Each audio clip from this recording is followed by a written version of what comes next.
Hello everyone, and welcome to today's Daily Splat. Today is the 8th video in our 20 video preview of the English Premier League season 2011-2012. Today we are looking at Liverpool FC and how they will do this season. So, let's get into it. The last 12 months have been very tumultuous for Liverpool FC when you consider the fact that, well, if you rewind the clock a year, you've got Rafa Benitez has just left the club after 6 years in charge. Roy Hodgson has been brought in, lots expected of him after a very successful spell in charge of Fulham. And then the season happened, during which time Liverpool found themselves near or in the relegation zone within the first few months of the season. Then Hicks and Gillette, there was the whole saga of getting them kicked out of the club, being replaced by John Henry in the New England sports venture. Then Roy Hodgson found himself sacked, Kenny Dalglish was brought in, Fernando Torres left to go to Chelsea for £50 million, mind you, and they brought in Andy Carroll and Luis Suarez. They ended up finishing the season quite well, ending up qualifying for the Europa League again, and now for Liverpool this season is all about getting back into that top four. It's been a couple of years since they've managed that, obviously with their Tottenham and Manchester City taking the place that they always used to have in the top four. So it's going to be difficult for them, but they have made a pretty clear signal of their intent with the signings Kenny Dalglish has made. So far in this transfer window they've brought in Charlie Adam from Blackpool, Stuart Downing from Aston Villa, Jordan Henderson from Sunderland and Alexander Donny, the goalkeeper from Roma. So how are Liverpool going to do this season? What team is likely to be chosen, given that all these extra midfielders have been brought in? Well, Pepe Reina is a certainty to start in nets, despite the fact that they've brought in a new goalkeeper. In fact, I rate Pepe Reina that highly as a goalkeeper. He is my choice, my starting goalkeeper in my fantasy league team, Manchester Divided. So, yes, certainly I rate him very highly. And it's just as well he's quite good, because the defence in front of him is probably the area Liverpool need to improve on the most. Jamie Carragher, whilst being a good defender and a great servant of the club, isn't the player he used to be, what with injuries and his age basically wearing him down. Skirtle and Agger, the other centre-backs, and Kyrgiakos, none of those three have really established themselves as being fantastic defenders, you know, not a Vidic or a Terry type player, you know, just they're good, they have their days where they're unbeatable, but they're not consistent, certainly not as consistent as Carragher has been over the last few years, so they need to step up, or Liverpool need to sign somebody else. At full-back they've got Glenn Johnson at right-back, who is England's right-back, although to be honest he's not brilliant. He is getting better though, he's certainly much better now than I think he was when they first signed him.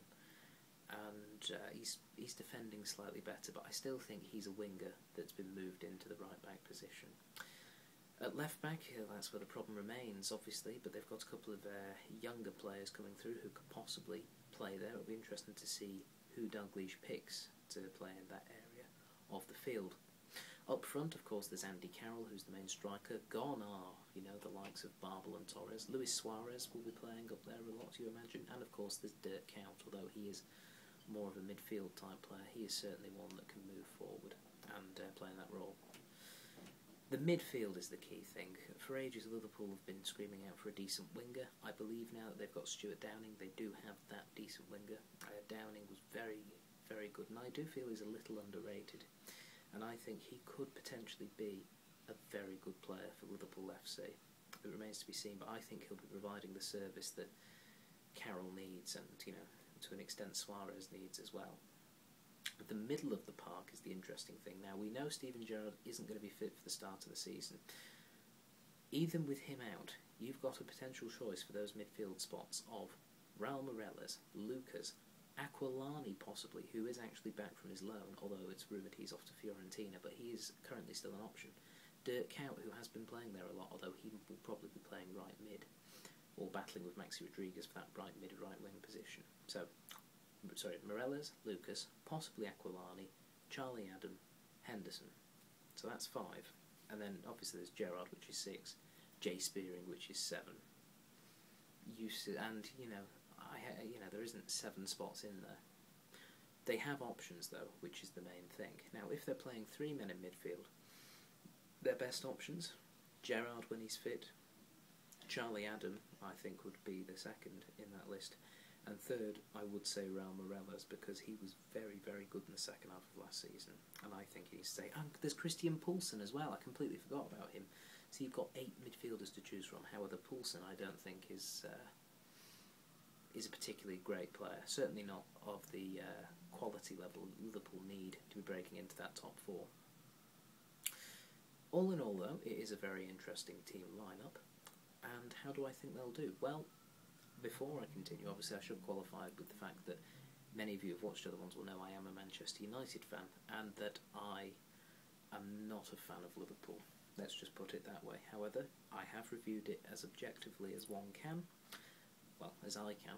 I'm sure there's lots of you out there who could be much more objective, but no, I have been fair to them. They have got some very, very interesting players. Kenny Dalglish is certainly an experienced manager, and I think he is capable of performing something quite decent, maybe a cup success. Can he get them into the top 4? Yes, but not this season, I would qualify with.